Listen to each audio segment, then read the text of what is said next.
ಮೊದಲಿಗೆ onion, tomato, green chillies ಹಾಗೂ ಕೊರಿಯಂಡರ್ನ ಪ್ರಾಪರಾಗಿ chop ಮಾಡ್ಕೊಂಡಿಡಬೇಕು. ಅದಾದಮೇಲೆ ಓವರ್ನೈಟ್ ಸೋಕ್ ಮಾಡ್ಕೊಂಡಿರುವ ತೂರ್ ದಾಲ್ನ ತಗೊಂಡು ನಾವು ಚಾಪ್ ಮಾಡ್ಕೊಂಡಿರೋ ಎಲ್ಲ ಇಂಗ್ರೀಡಿಯೆಂಟ್ಸ್ನ ಇದಕ್ಕೆ ಹಾಕ್ಕೊಳ್ಬೇಕು. ಈಗ ನೀವು ನೋಡ್ತಿರೋ ಹಾಗೆ ನಾವಿಲ್ಲಿ ಎಲ್ಲ ಇಂಗ್ರೀಡಿಯೆಂಟ್ಸ್ನ ಹಾಕ್ಕೊಳ್ತಿದ್ದೀವಿ. ಅದ್ರ ಜೊತೆಗೇ ನಾವು ಕ್ರಷ್ ಮಾಡ್ಕೊಂಡಿರೋ ಜಿಂಜರ್ನ ಕೂಡ ಇಲ್ಲಿ ಹಾಕ್ಕೊಳ್ತಿದ್ದೀವಿ. ಇದಕ್ಕೇ ಒಂಚೂರು ಟರ್ಮರಿಕ್ ಹಾಗೂ ಸಫಿಷಿಯಂಟ್ ಕ್ವಾಂಟಿಟೀಸ್ ಆಫ್ ನೀರನ್ನ ಮಿಕ್ಸ್ ಮಾಡ್ಕೋಬೇಕು. ಅದಾದಮೇಲೆ ಇದನ್ನು ಪ್ರಾಪರಾಗಿ ಮಿಕ್ಸ್ ಮಾಡಿ ಇದನ್ನು ಕುಕ್ಕರಲ್ಲಿ ಬೇಯೋಕ್ಕೆ ಬಿಡಬೇಕು. ಇಲ್ಲಿ ನಾವು ಒಂದು 6 to 7 ವಿಸಿಲ್ ಇಟ್ಟಿದ್ದೀವಿ ಪ್ರಾಪರಾಗಿ ಬೇಯೋ ತನಕ. ಅದಾದಮೇಲೆ ಇದನ್ನು ತೆಗೆದು ಕುಕ್ಕರ್ನ ಲಿಡ್ ತೆಗೆದು ಇದನ್ನು ಪ್ರಾಪರಾಗಿ ಮಿಕ್ಸ್ ಮಾಡಿಕೊಂಡು ಒಂದು ವುಡನ್ ಚರ್ನರಲ್ಲಿ ಇದನ್ನು ಮ್ಯಾಶ್ ಮಾಡಬೇಕು.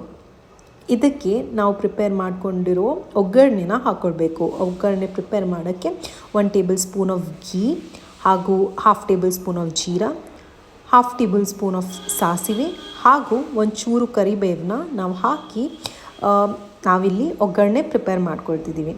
ಈಗ ಒಗ್ಗರಣೆ ಪ್ರಿಪೇರ್ ಆಗಿದೆ. ಸೊ ಈ ಒಗ್ಗರಣೆನ ನಾವು ಕುಕ್ಕರ್ಗೆ ಮಿಕ್ಸ್ ಮಾಡಿಕೊಂಡು ಎಷ್ಟು ಉಪ್ಪು ಬೇಕೋ ಅಷ್ಟು ಉಪ್ಪು ಹಾಕ್ಕೊಂಡು ನಮ್ಮದು ತೋವೆ ಇಲ್ಲಿ ರೆಡಿಯಾಗಿದೆ.